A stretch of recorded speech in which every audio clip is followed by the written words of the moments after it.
Perkenalkan, saya Eka Suci Rahmawati dengan NIM A121230179 dari Fakultas Hukum Sore.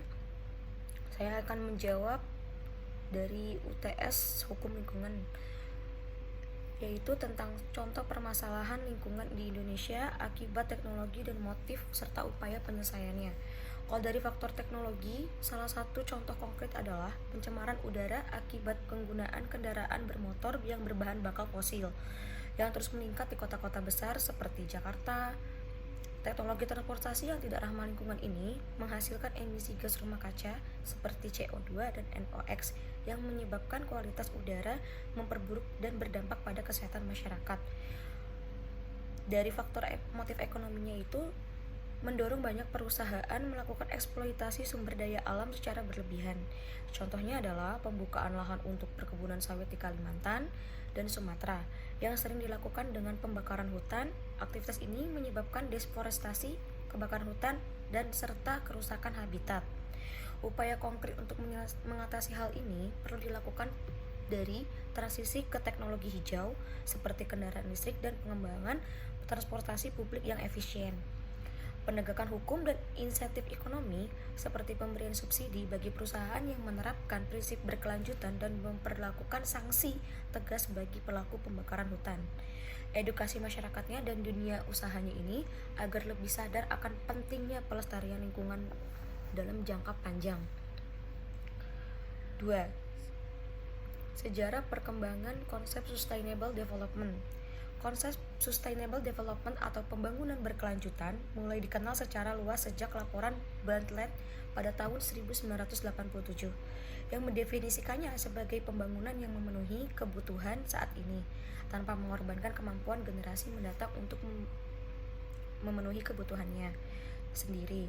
Konsep ini kemudian diadopsi secara global dalam konferensi bumi di Rio de Janeiro tahun 1992 dan menjadi dasar dari Agenda 21. Di Indonesia, konsep ini mulai diterapkan secara formal dan berbagai dokumen perencanaan pembangunan nasional, terutama sejak reformasi dan pengesahan Undang-Undang Lingkungan Hidup. Pemerintah Indonesia memasukkan prinsip pembangunan berkelanjutan dalam RPJMN, Rencana Pembangunan Jangka Menengah Nasional, serta menjadi bagian penting dalam program seperti Kota Hijau dan program Kampung serta Iklim. Dan nomor 3, contoh penerapan konsep pembangunan berkelanjutan di Indonesia dan dampaknya. Contohnya yaitu adalah program REDD, Reducing Emission from Deforesting and Forest Degradation, yang dijalankan Indonesia bekerja sama dengan lembaga internasional. Program ini bertujuan mengurangi emisi karbon dari deforestasi dan degradasi hutan, serta memberikan insentif bagi ekonomi masyarakat untuk menjaga kelestarian hutan. Dan dampaknya, program ini mendorong konversi hutan, meningkatkan partisipasi masyarakat dalam pelestarian lingkungan, dan menciptakan manfaat ekonomi berkelanjutan. Namun, tantangannya adalah keterbatasan pengawasan di lapangan dan konflik kepentingan antara pelestarian dan eksploitasi lahan. Nomor 4, analisis Undang-Undang Nomor 32 Tahun 2009 dan 3 pasal tentang aspek administrasi, pidana, dan perdata. Dari aspek administrasi dari pasal 36.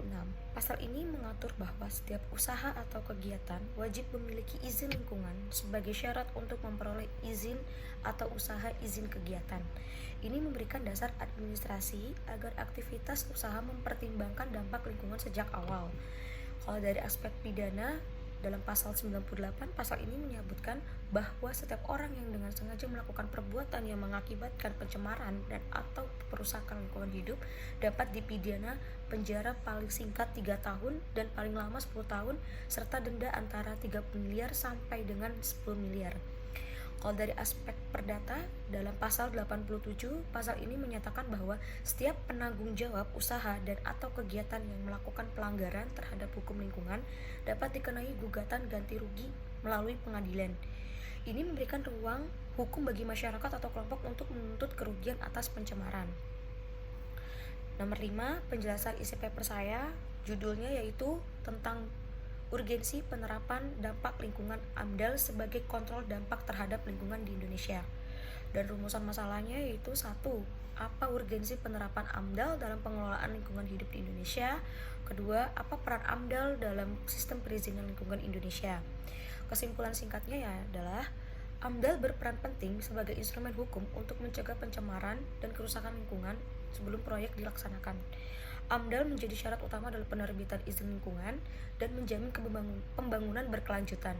Kegagalan memenuhi kewajiban AMDAL dapat dikenai sanksi administratif, perdata, maupun pidana, di mana penegakan hukum administratif menjadi langkah pencegahan utama. Sekian, terima kasih.